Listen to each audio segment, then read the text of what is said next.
Assalamualaikum warahmatullahi wabarakatuh. Bismillahirrahmanirrahim. Pada kesempatan ini kita akan belajar mengenai cara mentasrif sulasi mujarrad bina shahih dengan tasrif istilahi. Semoga kamu semua tidak lupa apa itu mentasrif, apa itu sulasi, apa itu mujarrad, apa itu namanya bina shahih, apa itu namanya tasrif istilahi. Kalau kamu lupa, ya saya ingatkan, mentasrif adalah merubah satu segot ke segot lain. Sulasi mujarrad adalah kalimat yang huruf aslinya terdiri dari 3 huruf. 3 huruf itu fa fi'il, ain fi'il, dan lam fi'il, dan tidak ada tambahannya. Bina shahih adalah kalimat yang fa fi'il, ain fi'il, dan lam fi'ilnya tidak berupa huruf elat, alif, wawu, ya, tidak berupa hamzah, dan tidak ada hamzahnya. Sedangkan tasrif istilahi adalah mentasrif dari satu segot ke segot yang lain. Nah, tasrif istilahi ini kalau kita tasrif ada 6 bab, yaitu fa'ala yaf'ulu, fa'ala yaf'ilu, fa'ala yaf'alu, fa'ila yaf'alu, fa'ula yaf'ulu, fa'ila yaf'ilu. Namun pada hari ini kita akan mempelajari yang bab 1, yaitu fa'ala yaf'ulu. Kita pelajari cara mentasrif sulasi mujarrad bina shahih dengan tasrif istilahi bab 1, yaitu fa'ala yaf'ulu. Fa'ala yaf'ulu ini ain fi'ilnya fi'il madhi di fathah, ain fi'ilnya fi'il mudhari' di dhammah. Nah, cara mentasrif kalimat sulasi mujarrad bina shahih dengan tasrif istilahi ini, wazannya ini. Tinggal caranya menasrif ialah dengan diikutkan wazan berikut ini: fa'ala yaf'ulu, fa'lan, fa'ilun, maf'ulun, uf'ul, la taf'ul, maf'alun, maf'alun, mif'alun. Atau kalimat yang akan kita tasrif ini harus diikutkan pada wazannya. Nah, wazannya itu fa'ala, berarti ini mauzunnya nanti ngikuti, harokatnya itu harus sama. Hurufnya boleh beda-beda tapi harokatnya harus sama. Misalnya fa'ala nasoro, yaf'ulu, fa'ala fi'il madhi, ya, segotnya fi'il madhi, wazannya fa'ala, terus ini menjadi nasoro. Fi'il mudhari' itu wazannya adalah yaf'ulu. Nah, kalau lafal nasoro diikutkan pada wazan yaf'ulu menjadi yansuru, ada tambahannya ya di sini. Kemudian masdar ghairu mim, wazan masdar ghairu mim fa'lan, ini sukun, maka dari nasoro menjadi nasron. Kemudian isim fa'il itu setelah fa'il ada tambahnya alif, dan ain fi'ilnya itu dibaca kasroh, selalu seperti ini. Jadi nasoro menjadi nasirun. Kemudian isim maf'ul, segot isim maf'ul. Untuk membuat segot isim maf'ul tinggal diikutkan pada wazan maf'ulun. Ada tambahan mim sebelum fa fi'il, ada tambahan wawu setelah ain fi'il. Harokatnya fathah, sukun, dhamma, sukun. Jadi nasoro menjadi mansurun.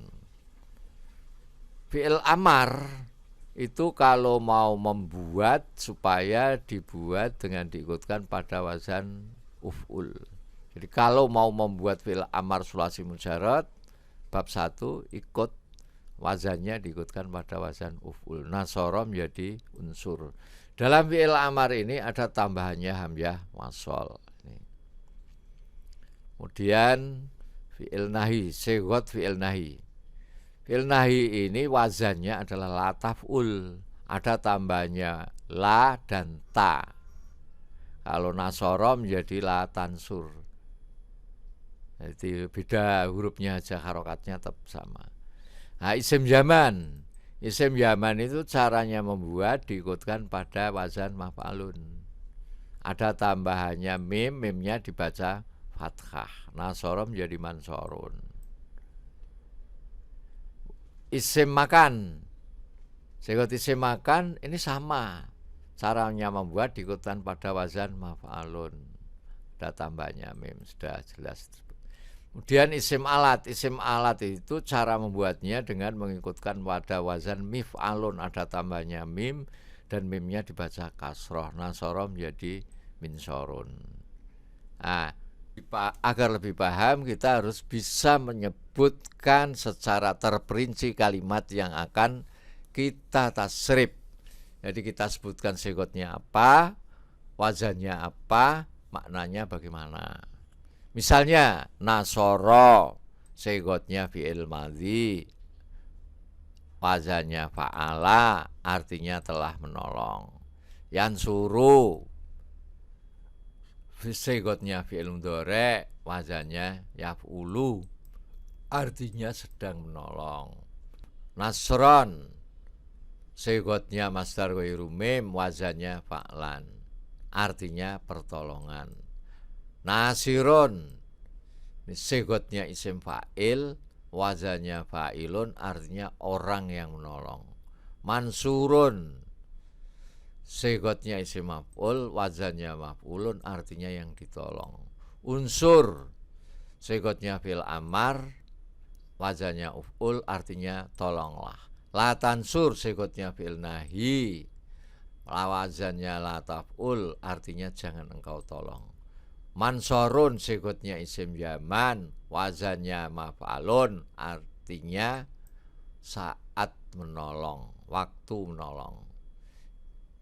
Mansorun, isim makan, wazannya maf'alun, artinya tempat menolong. Minsorun, segotnya isim alat, wazannya mif'alun, artinya alat menolong. Dan hendaknya kalimat yang kita tasrif selalu kita uraikan semacam itu. Jadi setiap kalimat ini harusnya kita tahu kalimat itu segotnya apa, wazannya apa, dan artinya apa. Nah, untuk latihan sekarang ya, untuk latihan ini kita buat latihan. Misalnya kataba, fi'il mudhari', fi'il madhi. Kalau kita tasrif, fi'il mudhari'nya menjadi yaktubu, masdar ghairu mimnya katban, isim fa'ilnya katibun, isim maf'ulnya maktubun, fi'il amarnya uktub. Ini fi'il apa ini? Fi'il nahinya lah taktub.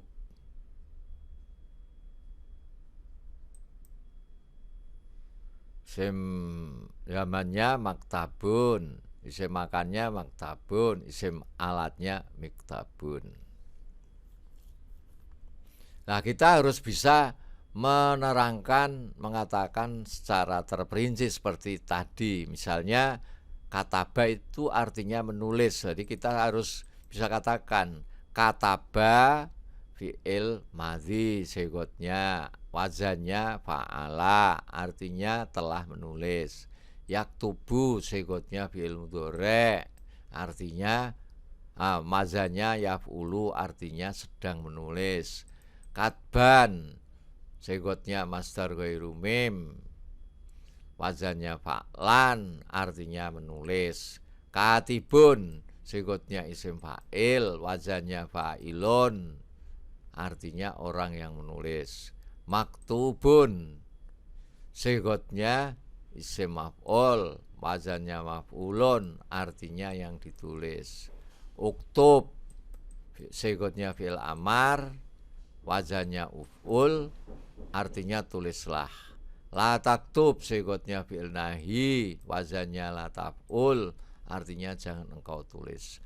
Maktabun, maktabun, maktabun sigotnya isim zaman atau isim makan, wazannya maf'alun, artinya kalau zaman saat menulis, kalau makan waktu tempat menulis. Miktabun sigotnya isim alat, wazannya mif'alun, artinya alat menulis. Begitu juga lafal dakhola ini. Dakhola artinya masuk. Masuk ya. Kalau tadi kan menulis. Menulis.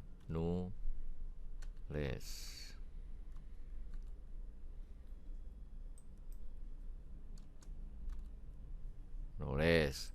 Kalau dakhola masuk.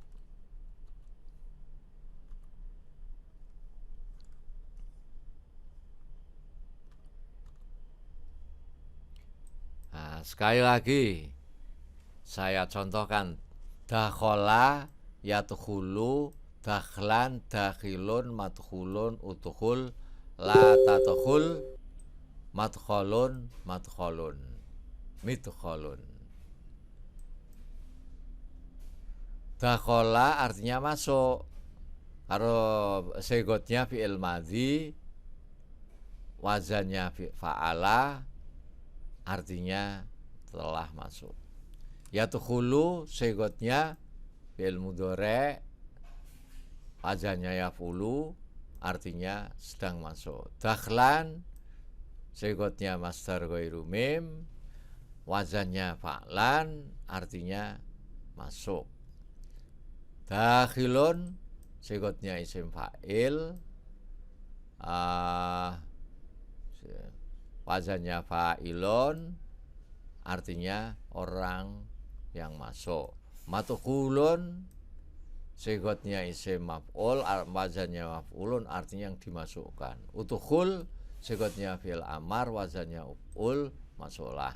La tadkhul segotnya fi'il nahi, wazannya la taf'ul, artinya kamu jangan masuk. Madkholun segotnya isim jangan makan, wazannya maf'alun, artinya tempat masuk atau waktu masuk atau tempat masuk. Midkholun segotnya isim alat, wazannya mif'alun, artinya alat masuk.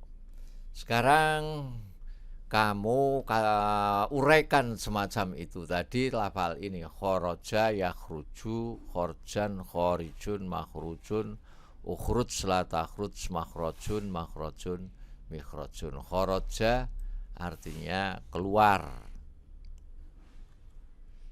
Keluar.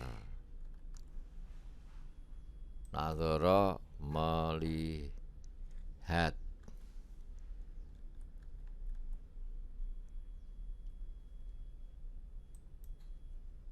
Melihat.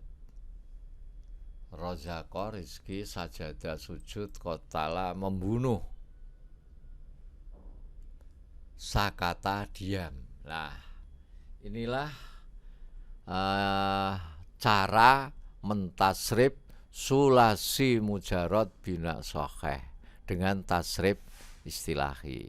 Sahabat kampung ilmu yang dirahmati Allah, sebelum kamu mentasrif suatu kalimat, kamu harus tahu huruf asli kalimat yang akan kamu tasrif. Ingat, huruf asli itu adalah fa fi'il, ain fi'il, dan lam fi'il.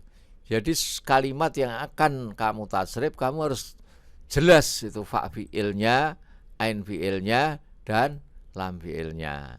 Di samping itu, kamu harus tahu huruf yang ditambahkan dalam masing-masing sigot.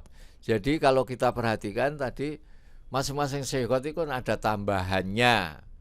Tapi ini bukan huruf asli. Misalnya maf'ulun, si maf'ul ini tambahnya mim, fa'ilun ada tambahnya alif, uf'ul ada tambahnya hamzah, la taf'ul ada tambahnya la dan ta, dan ilma mudhari ada tambahnya. Jadi sekali lagi, kamu kalau mau nasrif suatu kalimat harus tahu huruf aslinya dan tahu huruf yang ditambahkan dalam sigot. Yang kedua, kalau kamu mau mentasrif kalimat, kamu harus tahu wazan dari masing-masing sigot. Misalnya yaf'ulu wazan fi'il mudhari', fa'ilun wazan isim fa'il, maf'ulun wazan isim maf'ul, uf'ul wazan fi'il amar. Ini kamu harus tahu masing-masing wazannya ini. Jadi yang kedua ya, kamu harus tahu wazan masing-masing sigot. Sigol amar misalnya apa wazannya? Uf'ul. Fi'il mudhari' sigotnya apa? Sigot fi'il mudhari' wazannya apa? Yaf'ulu dan seterusnya. Dan yang ketiga, kamu harus tahu bina kalimat yang akan kamu tasrif. Jangan sampai kamu mentasrif suatu kalimat itu tidak tahu binanya. Karena dengan tahu bina itu akan memudahkan kita mentasrif. Nah, bina itu ada 7, sudah kita pelajari. Kalau lupa silahkan dibuka lagi, didengar lagi. Demikian yang dapat saya sampaikan. Wabillahi taufik wal hidayah. Assalamualaikum warahmatullahi wabarakatuh.